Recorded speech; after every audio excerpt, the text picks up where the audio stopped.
Hello students. Today's topic of discussion is leverage analysis. So अभी हमने पढ़ा कि कैपिटलाइजेशन क्या होता है, उसके पहले हमने और फाइनेंस मैनेजमेंट के कई टॉपिक पढ़े। उसी में से एक टॉपिक है लीवरेज एनालिसिस। लीवरेज क्या होता है, फिर लीवरेज के कुछ टाइप्स होते हैं, उन टाइप्स के बारे में और उनका क्या इम्पोर्टेंस है फाइनेंस में, कंपनी के फाइनेंस को मैनेज करने में, और किस तरह से फाइनेंस मैनेजर मैनेज करता है। तो सबसे पहले हम बात करेंगे लीवरेज की। तो लीवरेज क्या होता है जनरल टर्म में हम इसे कह सकते हैं कि ये किन्हीं भी दो वेरिएबल के बीच का रिलेशनशिप बताता है। अब वेरिएबल की बात आई है तो वेरिएबल दो तरीके के होंगे, एक डिपेंडेंट और एक इंडिपेंडेंट। अब फाइनेंशियल टर्म में जो डिफरेंट वेरिएबल होंगे वो आपके एक डिपेंडेंट वेरिएबल होगा, दूसरा इंडिपेंडेंट होगा। अब ये फाइनेंस में आपके डिफरेंट वेरिएबल हो सकते हैं, ईबीटी है यानी earning before interest and tax, earning per share और सेल्स। तो इनके बीच का जो रिलेशनशिप होता है वो आपका लीवरेज कहलाता है। तो लीवरेज का फॉर्मूला जो होगा वो आपका होगा leverage is equal to percentage change in dependent variable upon percentage change in independent variable. अब हमने बताया कि डिफरेंट टाइप्स ऑफ लीवरेज के बारे में। तो तीन तरीके के लीवरेज होते हैं।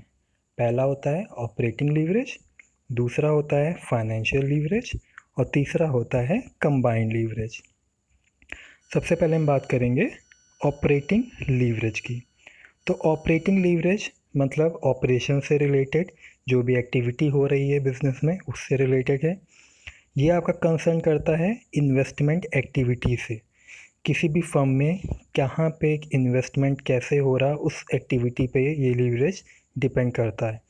अब जो ऑपरेटिंग कॉस्ट होती है फर्म की वो तीन तरीके की होती है, या तो फिक्स कॉस्ट होगी या फिर वेरिएबल और सेमी वेरिएबल। तो फिक्स कॉस्ट मतलब जो एक फ़िक्स रहती है, जैसे आपने एक बार पैसा लगा दिया लॉन्ग टर्म में, जैसे प्लांट में लग गया या मशीनरी में आपका लग गया। फिर आती वेरिएबल कॉस्ट जो चेंज होती रहती है, और फिक्स्ड और वेरिएबल के अलावा आपकी होती है सेमी वेरिएबल और सेमी फिक्स्ड कॉस्ट। तो फिक्स्ड कॉस्ट को यूज़ करके एक सेल्स में जो चेंज आता है जिसकी वजह से earning before interest and tax यानी प्रॉफिट जो एक कमाते हैं कंपनी अर्न करती है इंटरेस्ट दे और टैक्स देने के पहले, वो ईबीआईटी कहलाता है। तो जो फर्म की ability to use fixed operating costs to magnify the effect of change in sales on its earning before interest and tax, it is termed as operating leverage। तो सिंपल आप अगर हम इसके फॉर्मूले पे जाके ध्यान दें तो आपको ऑपरेटिंग लीवरेज और समझ में आएगा कि ये क्या होता है, percentage change in EBIT upon percentage change in sales.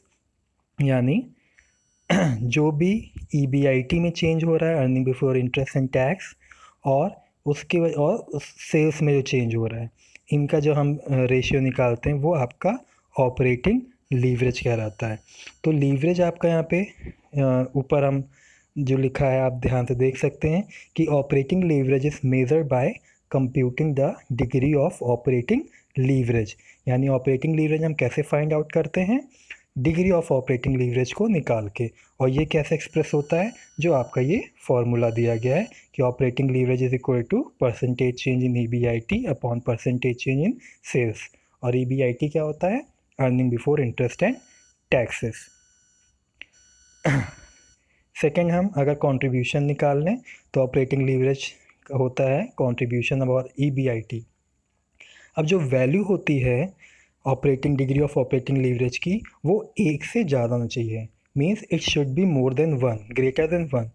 अगर एक है, वन आ रही है, इसका मतलब कोई भी ऑपरेटिंग लीवरेज एग्जिस्ट नहीं कर रहा है, यानी कोई भी आपका सेल्स और ईबीआईटी के बीच में रिलेशनशिप आप नहीं निकाल पा रहे हैं। ठीक है, तो अगर इक्वल टू वन आ रहा है तो ये हमेशा आपका वन से ज़्यादा आएगा।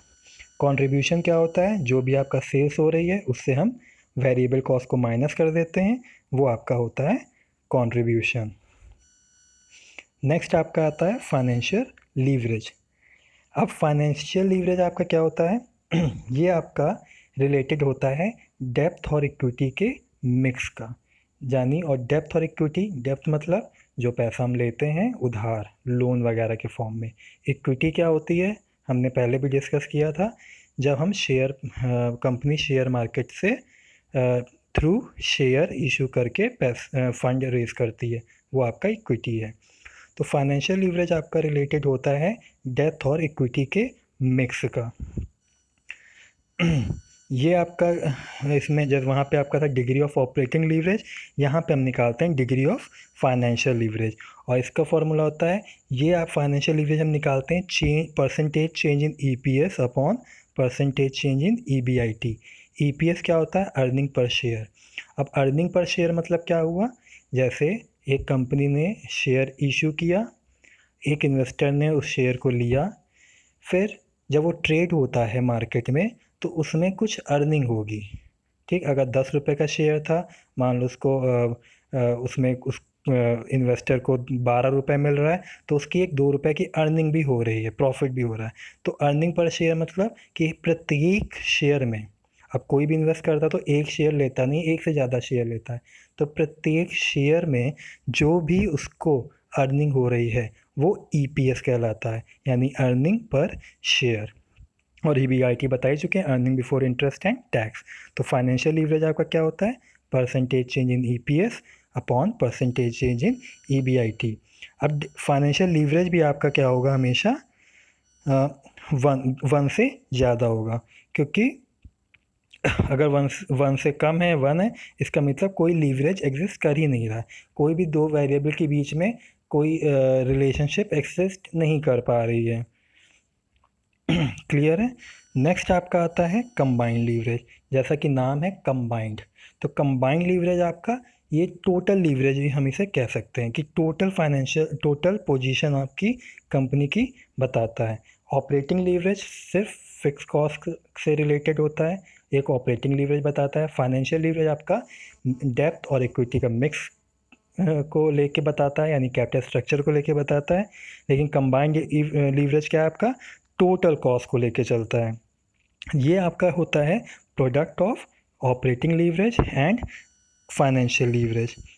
और ये इसका फॉर्मूला आपका होगा कंबाइंड लीवरेज का, सबसे पहले आपका ऑपरेटिंग लीवरेज और इनटू फाइनेंशियल लीवरेज। तो उन दोनों का प्रोडक्ट निकालेंगे तो आपका कंबाइंड लीवरेज आएगा percentage change in EPS upon percentage change in sales. ये हम पीछे स्लाइड्स में देख सकते हैं कि हमारे पास ऑपरेटिंग लीवरेज आ रहा था percentage change in EBIT upon percentage change in sales, और फाइनेंशियल लीवरेज हमारा आ रहा था percentage change in EPS upon percentage change in EBIT. तो परसेंटेज चेंज इन ईबीआईटी आपका कैंसिल हो रहा था, तो आपका कंबाइंड लीवरेज का फॉर्मूला बना percentage change in EPS upon percentage change in sales. तो ये आपके लीवरेज एनालिसिस है। एक बार फिर से हम रिवाइज कर दें, लीवरेज क्या होता है? आप बात करें लीवरेज की, तो लीवरेज आपका दो वेरिएबल के बीच में रिलेशनशिप बताता है बिटवीन टू रिलेटेड वेरिएबल। अब फाइनेंशियल टर्म में बात करेंगे तो जो भी फाइनेंस के दो वेरिएबल होंगे, वेरिएबल हमेशा डिपेंडेंट और इंडिपेंडेंट होते हैं। तो और ये आपके होते हैं 3 तरीके के। पहला आपका है ऑपरेटिंग लीवरेज, दूसरा फाइनेंशियल लीवरेज, तीसरा combined leverage. Operating leverage concern होता है विद इन्वेस्टमेंट एक्टिविटी फर्म की। फाइनेंशियल लीवरेज आपका कंसर्न होता है with the mix of debt and equity means capital structure of firm। और कंबाइंड लीवरेज आपका होता है टोटल कॉस्ट, यानी आपका ऑपरेटिंग लीवरेज को भी लेते हैं और फाइनेंशियल लीवरेज को भी कंबाइन करते हैं। तो ये आपका पूरा ओवरऑल टोटल कॉस्ट पे डिपेंड करता है आपका combined leverage. So this was the topic for the financial leverage. If you have any doubt, you can ask me through message, okay? And this is the topic of leverage analysis. Leverage, then its types and their formula. Okay, thank you.